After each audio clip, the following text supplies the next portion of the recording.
I always love the expression, the mind is a wonderful servant but a terrible master. Like it almost sounds like your mind is in service of your heart.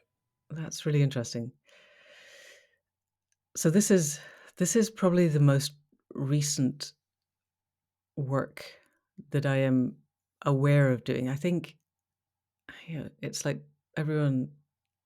I used to be involved in riding in a way that was meant riding horses in a way that was meant to be with us and the horse, and it was people said it's like peeling an onion, one very, very thin onion skin at a time, and the onion's still growing from the inside out.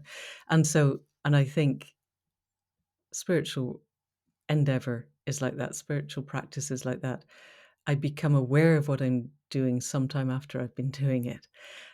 My framing of the unframable, the numinous, the liminages are our language is not enough to get around them, particularly not the languages of the trauma culture. I think the languages of initiation culture are much more aligned to the reciprocity of flow, of being part of the web of life. Our languages are predicated on our trauma, which is one of separation and of head mind hegemony, and your head mind has to know the answers.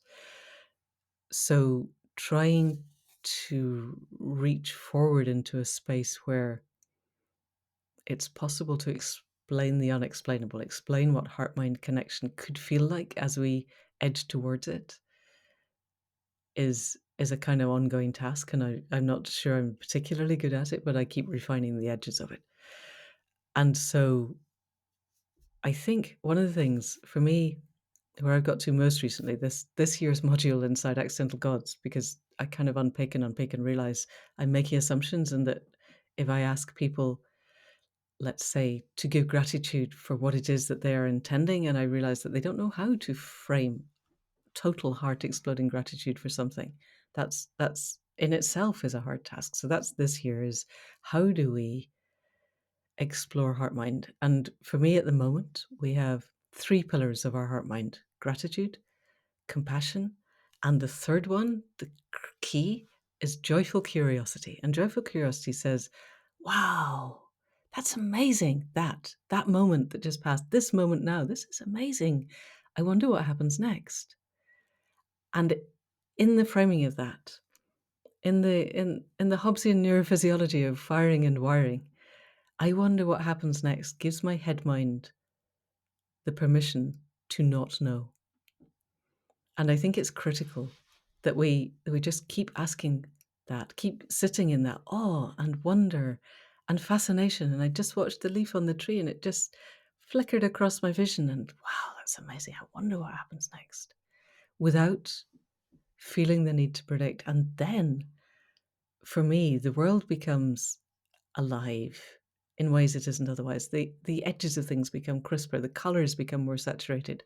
I'm seeing things I wasn't otherwise seeing. I'm experiencing the flow of life, and I'm experiencing the magic of it in that moment of not knowing what happens next.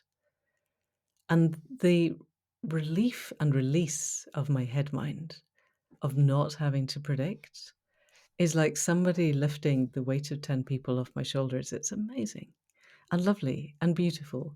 And I can't do it all the time. I come back to being in that really tight contained. Oh gosh, I have to know. I have to be able to predict. I have to know what to write. I have to know what to do. I have to know what podcast to create. So I've got to know all this, and then remembering, no, just sit, just relax, just go and sit outside. It'll be okay. And getting back into that place of awe and wonder and not knowing.